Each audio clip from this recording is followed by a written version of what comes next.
வணக்கம். நான் உங்க ஆர்ஜே கோபி. பொதுவா நம்மளுக்கு மனுஷங்க அப்படின்ற ஒரு விஷயத்த தாண்டி காடுகளும், மலைகளும், அதை சார்ந்த விலங்குகளும் நம்மளுக்கு ரொம்பவே நெருக்கமானது. அதை ப்ரொடெக்ட் பண்றவங்க நம்ம ரியலி நம்ம ஒரு சல்யூட் தான் வைக்கணும். அப்படி ஒரு சிங்கப்பெண் தான் இன்னைக்கு நம்ம கூட இருக்காங்க. அவங்களை வெல்கம் பண்ணிடலாம். சுதாராமன் ஐஎஃப்எஸ். வணக்கம் மேம், எப்படி இருக்கீங்க? நல்லா இருக்கேன். எப்படி இருக்கீங்க?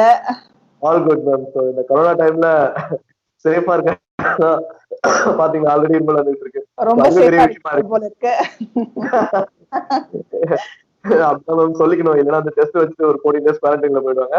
அண்ட் ஆஹா. அது தவிர்த்து சோ உங்களோட ஜேர்னி எப்படி மேம் ஸ்டார்ட் ஆச்சு? எங்க இருந்து நீங்க ஸ்டார்ட் பண்ணீங்க? இந்த ஐஎஃப்எஸ் ஆகணுன்றதா உங்க கனவா, இல்ல எப்படி ஆச்சு மேம்? ஆக்சிடென்டல் என்ட்ரி தான் சொல்லணும். நான் பேசிக்கலா ஒரு இன்ஜினியர். ஐ டிட் பிஇ முடிச்சிருந்தேன். 2007ல முடிச்சேன். பிஇ பயோமெடிக்கல் இன்ஸ்ட்ருமெண்டேஷன்ல. அப்புறம் I was working with Wipro கம்பெனில ஒரு 2 வருஷம் ஐடில ஒர்க் பண்ணேன். சிமான்டிக் வைரஸ்லாம் இருக்கு இல்லையா, ஆமா ஆர்டான் மேம். ஆன்டிவைரஸ், அந்த ஒரு ப்ராஜெக்ட்ல தான் ஒரு 2 வருஷம் ஒர்க் பண்ணேன். ஸோ அப்படி ஒர்க் பண்ணும்போது தான் எனக்கு ஐடி பத்தி, கொஞ்சம் கம்ப்யூட்டர்ஸ் பத்தி எல்லாம் பேசிக் தெரிஞ்சிச்சு. I learned a lot also during that period. அதுக்கு அப்புறமா I resign my job. I I what to tell, எனக்கு சின்ன வயசுல இருந்து எம்பிபிஎஸ் பண்ணணும்னு ரொம்ப ட்ரீம் இருந்துச்சு. ஸோ அப்போ இன்ஜினியரிங் டக்குன்னு வீட்டில் ஃபோர்ஸ் பண்ணதுனால இப்போ இன்ஜினியரிங் ஜாயின் பண்ணிட்டேன். பட் லக்லி மை இன்லாஸ் சைட்ல இருந்து எனக்கு சப்போர்ட் கிடைச்சிச்சு. சரி, if you still want to ஸ்டடினா நீ படிமான்னு சொல்லியிருந்தாங்க. ஸோ அதனால நான் என்னோட விப்ரோ ஜாபை ரிசைன் பண்ணிட்டு ஊருக்கு போயிட்டு எம்பிபிஎஸ் என்ட்ரன்ஸ் எக்ஸாமினேஷன்ஸ்க்கெல்லாம் படிக்க ஸ்டார்ட் பண்ணேன். அப்படி படிச்சு என்ட்ரன்ஸ் எக்ஸாமினேஷன்ஸ் பண்ணேன். But unfortunately because of some reasons I was not able to get it. So அது கொஞ்சம் டிசப்பாயிண்டிங்கா இருந்ததுனால அப்பதான் எனக்கு வீட்டில் ஒரு one of my relative TNPSC exam எழுதினாங்க. ஸோ அவங்களுக்கு exam she got a posting கிடைச்சிருந்துச்சு. குரூப் 2ல அவங்க ஜாயின் பண்ணியிருந்தாங்க.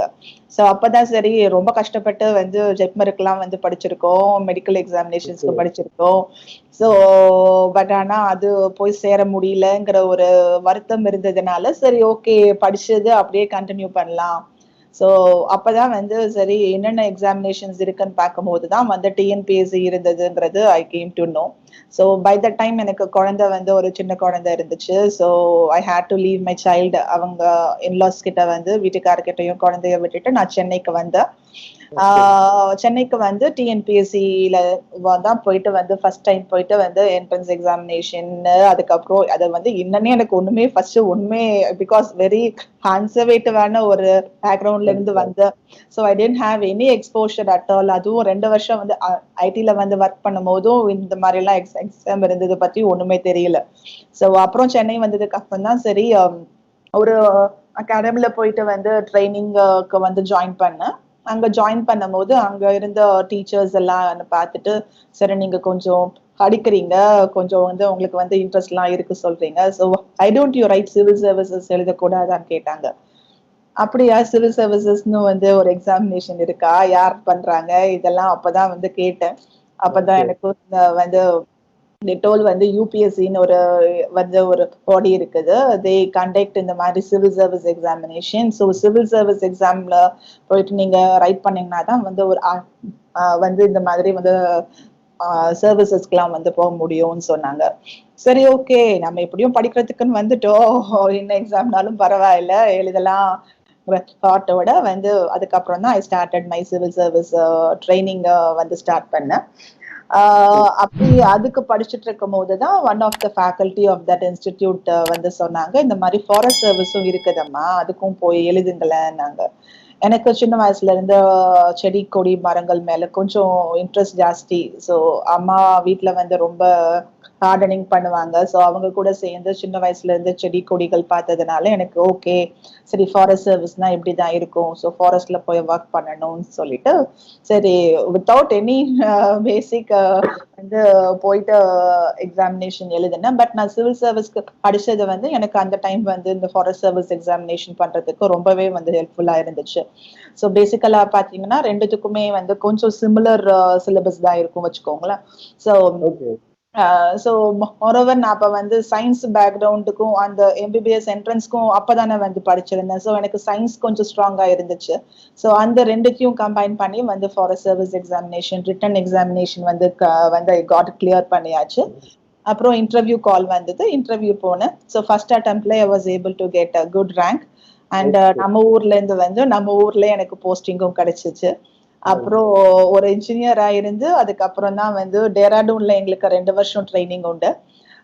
எல்லா சிவில் சர்வீசஸ்க்கும் எல்லா இடத்துலயும் வந்து ஒவ்வொரு சர்வீஸ்க்கும் ஒவ்வொரு பிளேஸ்ல வந்து ட்ரைனிங் கொடுப்பாங்க. ஸோ அந்த வேலை வந்து ஃபாரஸ்ட் சர்வீஸை பொறுத்த வரைக்கும் வந்து டேராடூன்ல ஒரு அகாடமி இருக்கு, Indira Gandhi national forest academy.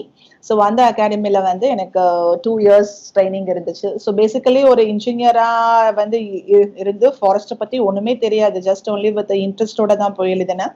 So பேசிக்கா அந்த இன்ட்ரெஸ்ட் இருந்தனாலையும் என்னவோ தெரியல, I got through the interview round and got selected. அப்புறம் தான் அந்த 2 இயர் போயிட்டு வந்து அகாடமில போயிட்டு தான் வந்து ஃபாரஸ்ட் சர்வீஸ் பத்தியும் ஃபாரஸ்ட் வைல்ட் லைஃப் மேனேஜ்மெண்ட் பத்தியும் வந்து A to Z வந்து கத்துக்கிறதுக்கு வந்து சான்ஸ் கிடைச்சது. ஸோ அங்கேயும் வந்து ஐ வாஸ் ஏபிள் டு கெட், நல்லா படிச்சேன், கோல்டு மெடல்லாம் வந்து அங்கேயும் கொஞ்சம் வாங்கினேன். ஸோ அதுதான் எனக்கு உண்மையிலேயே ரொம்ப மோட்டிவேட்டிங்கா இருந்துச்சு. அங்க இருந்தவங்களும் சரி எல்லாருமே சரி ரொம்ப சப்போர்ட்டிவா இருந்தாங்க. அண்ட் கொஞ்சம் ரேங்க்கும் வந்து கொஞ்சம் ஃபேவரபிளா இருந்ததுனால எனக்கு நம்ம ஊர்ல வந்து கேடர் கிடைச்சிச்சு. ஸோ அப்புறம் வந்து இங்க 2015ல வந்து நான் வந்து ஸ்டேட்ல ஜாயின் பண்ணேன். ஸோ ஆல்மோஸ்ட் வந்து ஐ ஹாவ் அபவுட் ஒரு 7 years ஆஃப் சர்வீஸ் முடிச்சுட்டு இப்போ I'm running on my 8th year of service in forest service. So it's a good job and ரொம்ப இன்ட்ரெஸ்டிங்கா இருக்கு. உண்மையிலேயே வந்து நேச்சர் லவ்விங் இருக்கிறவங்க வந்து I think not only nature loving person, யாரா இருந்தாலும் இந்த சர்வீஸ்ல ஜாயின் பண்ணதுக்கு அப்புறம் they'll start liking nature and working towards it. So that was the entire journey of me getting into forest service. கண்டிப்பா நம்ம ஒரு விஷயம் அடுத்த ஜெனரேஷனுக்கு விட்டுட்டு போகணும்னு நினைச்சுன்னா அது நேச்சர் மட்டும் தான் இருக்கும். நம்ம விட்டுட்டு போற நம்ம வைக்கிற செடிகள் கொடிகள் தான் இருக்கும். அண்ட் அது தவிர்த்து மேம் இந்த சிவில் சர்வீசஸ் அப்படின்ற எக்ஸாம் ப்ரிப்பரேஷன் வந்து ரொம்பவே எல்லாருமாலுமே ஒரு யங்ஸ்டர்ஸ் அப்படின்னு எடுத்துக்கிறதுனால எல்லாருமே அச்சுச்சோ இந்த எக்ஸாம் வந்துட்டு பயப்படுற ஒரு விஷயம் ஒன்று இருக்கு. ஸோ அந்த மாதிரி இருக்க யங்ஸ்டர்ஸ்க்கு நீங்க உங்களோட ப்ரிப்பரேஷன் ஸ்கெடியூல் எப்படி இருக்கும், அண்ட் நீங்க உங்களுக்கான டிப்ஸ் நீங்க வச்சிருக்கீங்க, நீங்க ஃபாலோ பண்ண ஒரு மெத்தட் அது நீங்க சொல்லுங்க. இது நான் கண்டிப்பா சொல்லியே தீரணும். ஏன்னா இது வந்து எல்லாருமே என்கிட்ட வந்து எப்பயுமே ஜென்ரலா கேட்கக்கூடிய ஒரு கேள்விதான். So I am very sure that இங்க வந்து சிவில் சர்வீஸ் எக்ஸாமுக்கு படிக்கிறவங்களுக்கு கண்டிப்பா இந்த ஒரு சந்தேகம் வந்து எப்பயும் வந்து இருந்துட்டு இருக்கும். I can not be quoting example from by someone else. நான் வந்து I can quote only from my self. நான் எப்படி படிச்சேன்னு தான் நான் சொல்ல முடியும். நான் சொன்ன மாதிரி பாத்தீங்கன்னா நான் வந்து I had a face the failure of not entering into the MBBS seat வந்து இன்ஜினியரிங் பண்ணி முடிச்சதுக்கு அப்புறம் வேலை பார்த்துட்டு யாரும் போய் ஜாயின் பண்ண மாட்டாங்க. பட் ஸ்டில் நான் அந்த டெசிஷன் வந்து எடுத்திருந்தேன். ஸோ ஐ டுக் அந்த டெசிஷனுக்கு அப்புறம் அது வந்து ஃபெயிலியர் ஆனதுக்கு அப்புறம் ஐ வாஸ் லிட்டரலி ப்ரோக்கன். ரொம்ப ரொம்ப வந்துட்டு ரொம்ப கஷ்டமான சூழ்நிலை வந்து இருந்துச்சு. And I had my child also. ஜாபையும் வந்து ரிசைன் பண்ண வேண்டியது இருந்துச்சு. But luckily my family was very supportive, ரொம்ப சப்போர்ட் பண்ணியிருந்தாங்க. ஸோ அதனால I did not have so much of time. எனக்கு இந்த சிவில் சர்வீஸ் கிடைக்கணும்னு நான் வந்து சென்னைக்கு ஐ டிட் நாட் கம். நான் வந்து சரி டிஎன்பிஎஸ்சி எக்ஸாமினேஷன் போய் எழுதலாங்கிற ஒரு தாட்டோட தான் நான் இங்க வந்தேன். ஸோ அப்படி நான் வரும்போது I had to leave my child back at home. Because ஒரு சைல்டை வச்சுட்டு வந்து என்னால கண்டிப்பா வந்து ஃபுல் ஃபோக்கஸோட படிக்க முடியாது. ஸோ அதனால I had to leave my child back at home. ஊர்ல வந்து அப்பா அம்மா கிட்டையும் இன்லாஸ் கிட்டையும் தான் வந்து சைல்டு வளர்ந்துட்டு இருந்தான். ஸோ அவனை விட்டுட்டு வரும்போது எனக்கு வந்து I did not have much of years. Because நான் ஒரு குழந்தைக்கு ஒரு ஹாய்ங்கிற ஸ்டேஜ் வந்தாது. ஸோ எனக்கு வந்து ரொம்ப டைம் கிடையாது. நான் வந்து எவ்வளோ சீக்கிரம் வந்து எக்ஸாமினேஷன் நான் வந்து ஜாப் வாங்குறேனோ அவ்வளோ சீக்கிரம் நான் என்னோட சைல்டு கூட போயிட்டு வந்து சேர முடியும். ஸோ அதனால இங்க சென்னையில வந்து ஒரு வீடு எடுத்து தங்கிட்டு டே அண்ட் நைட் படிச்சேன். அது மட்டும் தான் I can tell surely. Literally வந்து because I had faced a failure. And அந்த ஃபெயிலியருக்கு அப்புறம் வந்து வந்து சாய்ஸ் வந்து ரொம்ப கம்மியான சாய்ஸ் தான் வந்து இருந்துச்சு. அண்ட் தென் நான் பேரலி வந்து டிஎன்பிஎஸ்சிக்கும் படிச்சுட்டு இருந்தேன், யூபிஎஸ்சிக்கும் ரெண்டுத்துக்குமே பேரலா படிச்சுட்டு இருந்தேன். ஸோ இது மட்டும் இல்லாம I was also preparing for banking எக்ஸாமினேஷன்ஸ்க்கும் படிச்சுட்டு இருந்தேன். ஸோ அப்படி பண்ணும்போது வந்து ஐ ஹேட் எனக்கு வந்து because I did not know even ABCD of exams பத்தி ஒண்ணுமே தெரியாது. எந்த போர்டு கண்டக்ட் பண்றாங்கன்னே எனக்கு ஒரு அவேர்னஸ் இல்லாத போது எப்படி படிக்கணும், என்ன படிக்கணும் கூட வந்து ஐ was not knowing. So literally I was depending upon the institute. அந்த இன்ஸ்டிடியூட் வந்து அவங்க சொல்ற புக்ஸ், அவங்க சொல்லி கொடுக்குற சப்ஜெக்ட்ஸ்ல தான் நான் வந்து கம்ப்ளீட்டா நான் வந்து டிபெண்டா இருந்தேன். ஸோ அப்படி இருக்கும்போது ஐ நோ வெரி வெல் நான் வந்து இன்னும் ஜாஸ்தி ப்ரிப்பேர் பண்ணிக்கணும். பிகாஸ் நான் கண்டிப்பா இதுல வந்து ஜெயிக்கணும். ஸோ ஜெயிக்கணுங்கும் போது அப்போ அந்த இதை நான் வந்து ஜெயிக்கணுங்கும் போது நான் கண்டிப்பா I should be equipping my self to face the examination. ஏன்னா ஐ சா சோ மெனி பீப்புள், யங்ஸ்டர்ஸ் இருந்தாங்க, அப்பதான் வந்து ஃப்ரெஷர்ஸ் இருந்தாங்க, இன்ஜினியரிங் பாஸ் அவுட் பண்ணிட்டு வந்தவங்க, அதுக்கப்புறம் வந்து பிஎஸ்சி படிச்சுட்டு வந்தவங்க எல்லாம் வந்து தே வேர் லைக் ஸ்டடிங். 2-3 வருஷம் எல்லாம் கூட வந்துட்டு படிச்சுட்டு இருக்கவங்களும் இருந்தாங்க. ஸோ நான் அவங்க கூட போய் நான் வந்து காம்பீட் பண்ணும்போது அப்போ நான் கண்டிப்பா வந்து அவங்களுக்கு ஈக்குவலா நான் வந்து படிச்சிருக்கணுங்கிறது மட்டும்தான் எனக்கு தாட் வந்து இருந்துச்சு. So night and day I was like reading. என்னென்ன புக்ஸ், பேசிக் புக்ஸ் வந்து பாத்தீங்கன்னா என்சிஆர்டி புக்ஸ் சொல்லுவாங்க சிவில் சர்வீசஸ் பொறுத்த வரைக்கும். டிஎன்பிஎஸ்சி பொறுத்த வரைக்கும் நம்மளோட இந்த ஸ்டேட் போர்ட் புக்ஸ் வந்து பேசிக் புக்ஸ். ஸோ என்னை பொறுத்த வரைக்கும் வந்து நான் டிஎன்பிஎஸ்சி யூபிஎஸ்சி நான் வந்து ரெண்டுத்தையும் செப்பரேட்டா நான் வந்து ப்ரிப்பேர் பண்ணிக்கல. ஸோ நான் டிஎன்பிஎஸ்சிக்கு வந்து ரொம்ப வந்து ஃபேக்சுவல் நாலேஜ் தேவைப்படும். Because more of facts is what TNPSC வந்து அவங்களோட கொஸ்டின் பேட்டர்ன்ஸ் எல்லாம் பாத்தீங்கன்னா அப்ப இருந்த பேட்டர்ன் சொல்றேன். மேபி ஒரு 8 வருஷத்துக்கு முன்னாடி, மேபி ஒரு 9 வருஷங்களுக்கு முன்னாடி இருந்த பேட்டர்ன் வந்து ஃபுல் ஆஃப் ஃபேக்சுவல் நாலேஜ் தான் வந்து டிஎன்பிஎஸ்சி செக் பண்ணிட்டு இருந்தாங்க. ஸோ அப்படி அந்த ஃபேக்சுவல் நாலேஜும் எனக்கு நெசசரி. யூபிஎஸ்சியை பொறுத்த வரைக்கும் வந்து பேசிக்கா நம்மளுக்கு ஒரு அண்டர்ஸ்டாண்டிங் வேணும். ஃபேக்சுவல்ஸ் வந்து இங்க யூபிஎஸ்சியை பொறுத்த வரைக்கும் இம்பார்ட்டன்ட் இல்லை. பட் ஆனா அந்த கான்செப்ட் கிளாரிட்டின்னு சொல்லுவோம் தெரியுமா, அதான் வந்து யூபிஎஸ்சி வந்து எதிர்பார்ப்பாங்க. பிகாஸ் இவங்களோட கொஸ்டின்ஸ் வந்து கம்ப்ளீட்லி டிஃப்ரெண்ட் பேட்டர்ன்ல கேட்பாங்க.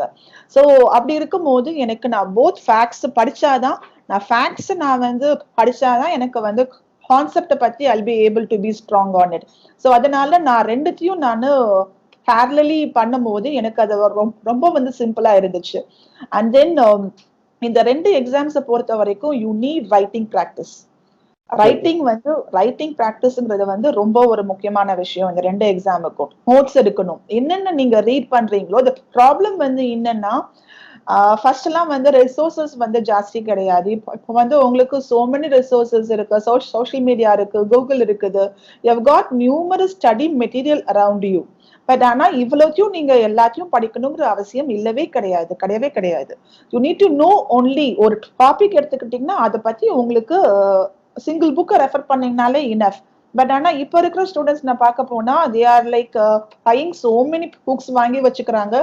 இவ்வளவு புக்ஸ் வாங்கினீங்கன்னா you take it from me, கண்டிப்பா நீங்க படிக்க போறது கிடையாது. நீங்க பார்க்க உங்களுக்கு இன்னும் வந்து ஃபியர் தான் வந்து ஜாஸ்தி ஆகுமே தவிர உங்களுக்கு வந்து கண்டிப்பா you won't have time to read those books actually. So basic books ஆன என்சிஆர்டியும் ஸ்டேட் போர்ட் புக்ஸையும் முதல்ல படிங்க. அதுல நீங்க ஸ்ட்ராங்கா இருந்தீங்களா மட்டும்தான் நீங்க வந்து நெக்ஸ்ட் ஸ்டேஜுக்கு நீங்க வந்து you can refer the other books. So இது நான் வந்து கண்டிப்பா எல்லாருக்கும் நான் வந்து சொல்ற விஷயங்கள் வந்து இந்த புக்ஸ் நீங்க பேசிக் புக்ஸ்ல ஸ்ட்ராங்கா இருங்க. பேசிக்ஸ் தான் வந்து ரொம்ப ரொம்ப முக்கியம். ஸோ அதுக்கு அப்புறமா வந்து ஒவ்வொரு சப்ஜெக்ட் நீங்க எப்படியும் வந்து யார்கிட்டயாவது போய் ட்ரைனிங் எடுத்துப்பீங்க, இல்ல ஏதாவது ஒரு அகாடமில போய் சேர்ந்திருப்பீங்க. ஸோ அவங்களோட கன்சல்டேஷனோட அது தவிர வேற என்ன எக்ஸ்ட்ரா புக்ஸ் படிக்கணுங்கிறது இன்டர்நெட்லயே so many successful people have written என்னென்ன புக்ஸ்லாம் ஒவ்வொரு சப்ஜெக்டுக்கும் என்னென்ன படிக்கணும்னு சொல்லிட்டுலாம் வந்து எழுதியிருக்காங்க. ஸோ அதுக்கும் வந்து ரெஃபர் பண்ணி நீங்க படிக்கலாம். So this is the way I have prepared. Writing practice is very important. Because they say நீங்க எழுதும் போது தான் you will be remembering and recalling lots of things.